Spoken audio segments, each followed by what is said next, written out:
नमस्कार। नेपाल टेलिभिजन हेरेर बसिरहनुभएका सम्पूर्ण आदरणीय दर्शक महानुभावहरूमा काठमाडौँ महानगरपालिकाको दैनिक टेलिभिजन कार्यक्रम हाम्रो काठमाडौँको आजको अङ्कमा यहाँहरूलाई स्वागत छ। दर्शकबिन, सांस्कृतिक नगर काठमाडौँ महानगर मूल नारासहित बोकेको काठमाडौँ महानगरपालिकाले मङ्सिर 29 गते आफ्नो 26औं स्थापना दिवस मनाएको छ। काठमाडौँ महानगरपालिकाले यो अवधिमा काठमाडौँ महानगरवासीहरूको सेवाका लागि धेरै काम गरेको छ। विकास निर्माणका धेरै परिवर्तन भएका छन्। कोरोना सङ्क्रमणसँग जुझ्दै पनि महानगरवासीको सेवामा समर्पित बन्यो काठमाडौँ महानगरपालिका हो। काठमाडौँ महानगरपालिकाले यो एक वर्षमा के कसरी काम गर्यो, कोभिड न्यूनीकरण गर्नका लागि कसरी सङ्घर्ष गर्यो अनि आम नागरिकको सेवाका लागि काठमाडौँ महानगरपालिकाले के गर्यो, यसै सन्दर्भमा तयार पारेको रिपोर्ट आजको कार्यक्रममा प्रस्तुत गर्नेछौँ। मौलिक संस्कार र संस्कृति, मूर्त र अमूर्त सम्पदाको खुल्ला सङ्ग्रहालय, प्रशासनिक, राजनीतिक तथा आर्थिक गतिविधिको मुख्य केन्द्र, अन्तर्राष्ट्रिय सम्बन्धको पहुँच भएको सहर र महानगर घोषणा भएको 26 वर्ष पुरा।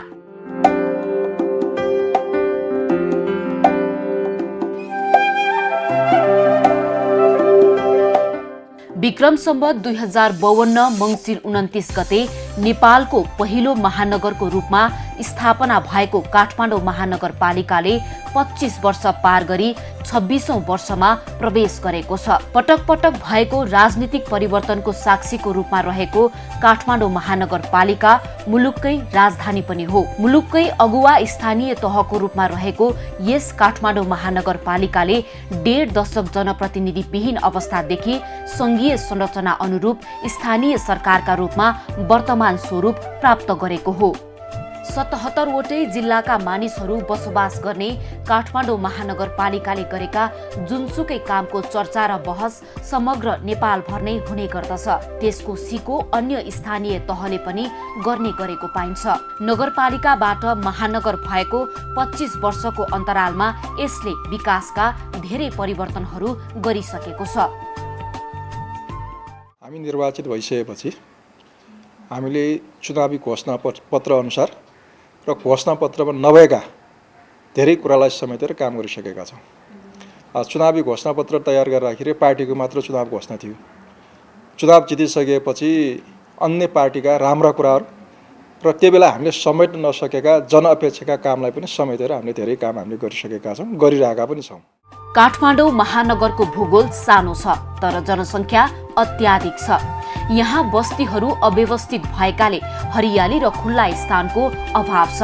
त्यसकारण महानगरले आफ्ना छिमेकी नगरपालिकाहरूमा रहेका खुल्ला स्थानहरूमा पार्क निर्माण गर्न तथा सम्पदा क्षेत्र जोगाउन नगर साझेदारी कार्यक्रम मार्फत आर्थिक सहयोग गर्दै आएको छ। आफू मात्र नभई अन्य नगरपालिकाको पनि विकास हुनुपर्छ भन्ने मान्यताका साथ महानगर अगाडि बढिरहेको छ।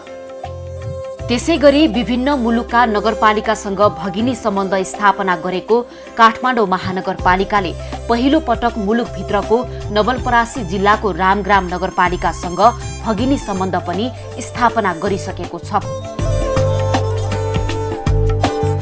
काठमाडौँ महानगरपालिकाले नगरवासीहरूको सेवालाई चुस्त र छरितो बनाउन डिजिटल हस्ताक्षर सहितको भवन नक्सा स्वीकृत प्रमाणपत्र वितरण कार्यको सुरुवात गरेको छ भने विद्युतीय प्रणालीबाट राजस्व सङ्कलन गर्ने कार्यको सुरुवात पनि भएको छ। काठमाडौँ महानगरपालिकाले यो आर्थिक वर्षबाट हामीले लिने राजस्वहरू सबै लिनुभन्दा अगाडि सेवाग्राहीहरूको डिटेल डाटा हाम्रो कम्प्युटर सिस्टममा राखेर मात्र कर सङ्कलन गर्ने एउटा त्यो हाम्रो कर्मचारी आफैले गरिदिनुहुन्छ। अर्को चाहिँ त्यो भर्न चाहने सेवाग्राहीले आफै भरेर पनि आउन सक्नुहुन्छ। त्यसको हामी डाटा ब्याङ्क बनाउँदैछौँ। त्यो डाटा ब्याङ्क बनिसकेपछि अर्को वर्षदेखि झन् सहज हुँदै जान्छ। महामारीका रूपमा विश्वव्यापी फैलिएको कोभिड-19 को संक्रमणबाट नेपाल पनि अछुतो रहन सकेन। अझ काठमाडौँ महानगरपालिका त यसको हटस्पट नै बन्यो। कोभिड महामारी न्यूनीकरणका लागि महानगरले निकै महत्त्वपूर्ण भूमिका निर्वाह गरेको देखिन्छ।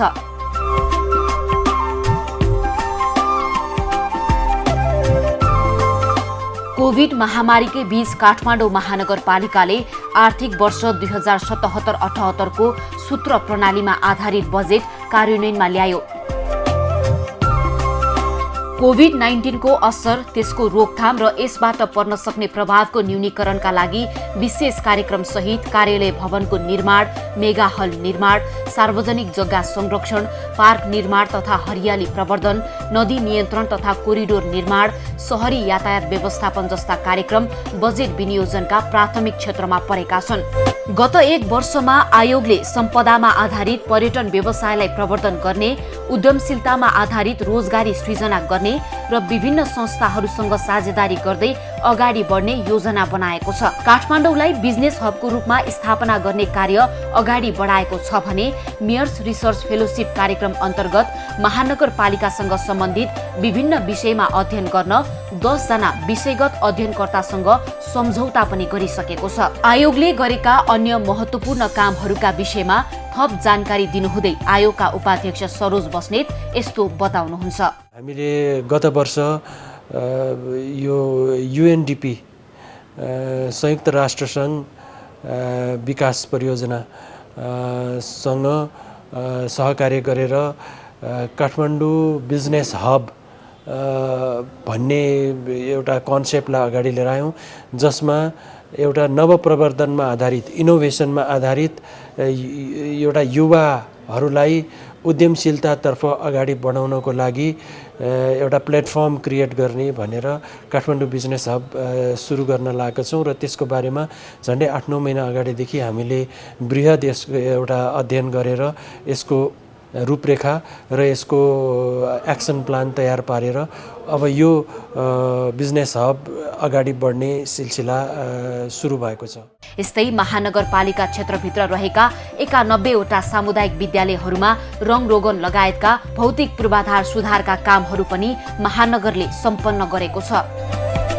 काठमाडौँ महानगरपालिकाले नागरिकलाई सहज सेवा प्रवाह गर्नका लागि 32 वटै वडा भवन व्यवस्थित गर्ने योजना रहे अनुरूप आफ्ना वडा कार्यालय नभएका वडा कार्यालयहरूको भवन निर्माणमा तीव्रता दिइरहेको देखिन्छ। यसै क्रममा गत 1 वर्षमा महानगरले 6 वटा वडा कार्यालय भवनको निर्माण सम्पन्न गरेको छ। पूर्वाधार विकासमा महानगरले गरेका प्रगतिका विषयमा महानगरको शहरी पूर्वाधार विकास विभागका प्रमुख रामबहादुर थापा, जहाँ सार्वजनिक जग्गाहरू हामीले चाहिँ अतिक्रमण मुक्त गरेका छौँ त्यसलाई हामीले हरेक जग्गालाई पार्कको रूपमा डेभलप गरेका छौँ। विशेष गरेर बागमती किनारको जग्गा, विष्णुमती नदी किनारको जग्गा, धोबी खोला किनारको जग्गा, यो नदी किनारका जग्गाहरूलाई हामीले हरियाली प्रवर्धनको रूपमा पार्कको रूपमा डेभलप गर्दैछौँ। यातायात व्यवस्थापनको लागि आकाशी पुलहरूको निर्माण, जहाँ जहाँ चाहिँ ट्राफिकको कन्जेसन बढी हुन्छ, जाम बढी हुन्छ, त्यो चोकहरूलाई पैदल यात्री मैत्री आकाशीय पुलहरू निर्माण गर्ने काम अगाडि बढाएका छौँ। वाहनहरूको एउटा सौन्दर्यीकरण अभियानलाई पनि अगाडि बढाउन यो सडक बत्तीलाई हामीले प्रायोरिटीमा राखेर काम गर्दैछौँ। नगरवासीहरूको सेवाका लागि दैनिक कार्य सहज तरिकाले सञ्चालन गर्न प्रशासन विभागको भूमिका निकै महत्त्वपूर्ण हुन्छ। प्रशासन विभागले महानगरका अन्य विभागहरूबाट सम्पादन हुने कामहरूमा सहयोग, समन्वय, आवश्यक सञ्चार गर्ने मात्र होइन, केन्द्र, प्रदेश र स्थानीय सरकार बीचको सम्बन्धलाई पनि जोड्ने काम गर्दै आइरहेको छ। विगत 1 वर्षमा विभागले गरेका कामहरूको विषयमा विभागका प्रमुख महेश कुमार काफ्लेको भनाइ यस्तो रहेको छ। हामीले एउटा सबै वडामा सिटिजन चार्टर, नागरिक बडापत्र राख्नुपर्छ भनेर हामीले त्यो इन्स्टल गरिरहेका छौँ र सबै नागरिकले पाउने सेवा सुविधालाई हामीले व्यवस्थित गर्ने एउटा कोसिस गरिरहेका छौँ।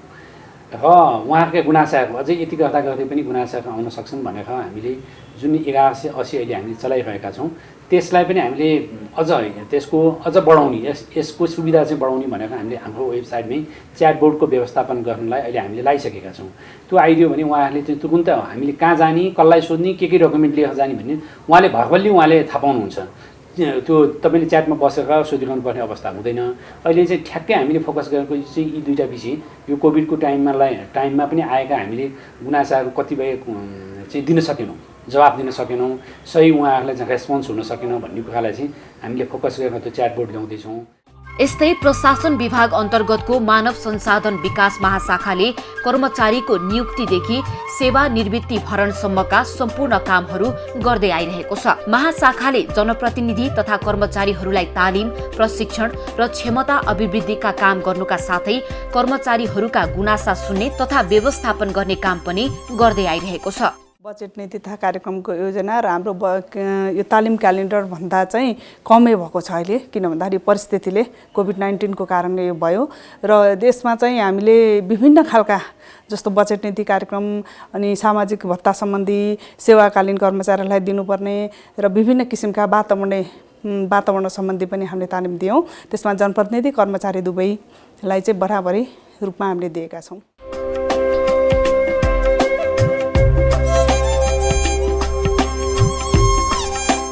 सफाई अड्डाबाट विकसित भएको काठमाडौँ महानगरपालिकामा सफाईको काम विगतदेखि नै निरन्तर रूपमा भइरहेको छ। त्यसलाई अझै प्रभावकारी बनाउन सहर सफाईका लागि महानगरले ब्रुमर सञ्चालन गर्ने कार्यलाई निरन्तरता दिँदै आएको छ। कोभिड महामारी सुरु भए लगतै काठमाडौँ महानगरपालिकाले महानगर क्षेत्रभित्रका विभिन्न स्थानहरूमा जेट मेसिनको प्रयोग गरी निसंक्रमण पनि गरेको थियो। काठमाडौँ महानगरपालिकाले महानगरलाई स्वच्छ, सफा र हरियालीयुक्त महानगर बनाउन विभिन्न किसिमका कामहरू योजनाबद्ध रूपमा गर्दै आइरहेको छ। त्यसका लागि ब्रुमरबाट सडक सफा गर्ने काम गरिरहेको छ भने हरियाली कायम राख्न सार्वजनिक जग्गालाई संरक्षण गरी वृक्षारोपणको काम गरिरहेको छ। 2072 सालको महाभूकम्पले क्षतिग्रस्त बनाएको महानगरपालिका भित्रका ऐतिहासिक सम्पदाहरू स्थानीय तहको निर्वाचन पश्चात जनप्रतिनिधिको आगमनसँगै सम्पदाको पुनर्निर्माणले गति लिन थाल्यो। बसन्तपुरमा रहेको गद्दी बैठक, स्वयम्भूनाथ लगायत ऐतिहासिक सम्पदाको पुनर्निर्माणको काम सम्पन्न भइसकेको छ। त्यस्तै काष्ठमण्डप, कमल पोखरी, धरहरा पुनर्निर्माणको काम निर्माणाधीन अवस्थामा रहेको छ भने रानी पोखरीको पुनर्निर्माण सम्पन्न भइसकेको छ। गत वर्ष 25औं महानगर दिवसको अवसरमा काठमाडौँ महानगरपालिकाले सहयोगापेक्षी सडक मानवमुक्त काठमाडौँ महानगर अभियान सुरु भएको घोषणा गरेसँगै सो अभियानलाई तीव्र रूपमा कार्यान्वयनमा ल्याई महानगरपालिका क्षेत्रभित्र सहयोगापेक्षी मुक्त बनाउन सफल भएको छ।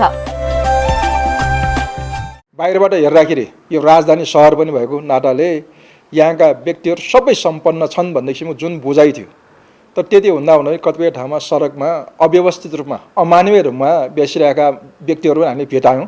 त्यसपछि मानव सेवा आश्रमसँग सहकार्य गरेर कोही पनि व्यक्ति भोको नरहन्, भोकले कोही नमरुन् भन्ने उद्देश्यका साथ हामीले सहयोगापेक्षी सडक मानवमुक्त काठमाडौँ महानगर बनाउने घोषणा गऱ्यौँ। त्यही अनुसार हामीले व्यवस्थापन गर्दै गइरहेका छौँ।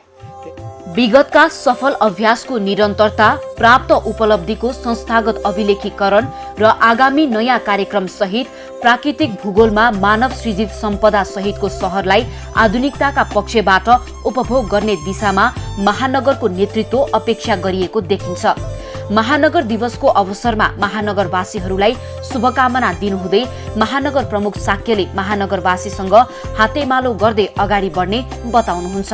महानगरको निर्माणमा आजसम्म सम्पूर्ण महानगरवासीहरूले जसरी सद्भाव राखेर हामीलाई सहयोग गरिराख्नु भएको थियो, त्यसले निरन्तर पाउने हामीले अपेक्षा गरेका छौँ।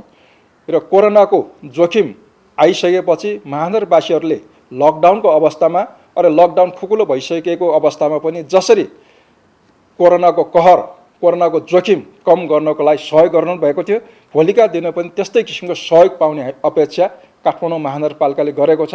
व्यक्तिगत रूपमा मैले पनि त्यो अपेक्षा गरेका छौँ र हामी सबै मिलेर महानगर निर्माणमा जुट्नेछौँ। त्यो अपेक्षा गरी पुनः एकचोटि सम्पूर्ण महानगरवासीहरूमा हार्दिक शुभकामना व्यक्त गर्न चाहन्छु। दर्शकबिन, काठमाडौँ महानगरपालिकाले आफ्नो 26औं स्थापना दिवस मनाइरहँदा विगत एक वर्षलाई फर्केर हेर्दा के काम गर्यो, कसरी गर्यो, चुनौती के छन् र समाधान गर्ने काम कसरी सम्पन्न गर्यो भन्ने विषयमा तयार पारेको रिपोर्ट आजको कार्यक्रममा यहाँलाई प्रस्तुत गर्यौँ। आजको कार्यक्रमको निर्धारित समय सकिएको छ। भोलि पनि नयाँ विषय र प्रसङ्ग लिएर आउने नै छौँ। तबसम्मका लागि सम्पूर्ण टिमसहित म वैकुण्ठ भण्डारी बिदा चाहन्छु। नेपाल टेलिभिजन हेर्दै गर्नुहोला। नमस्कार।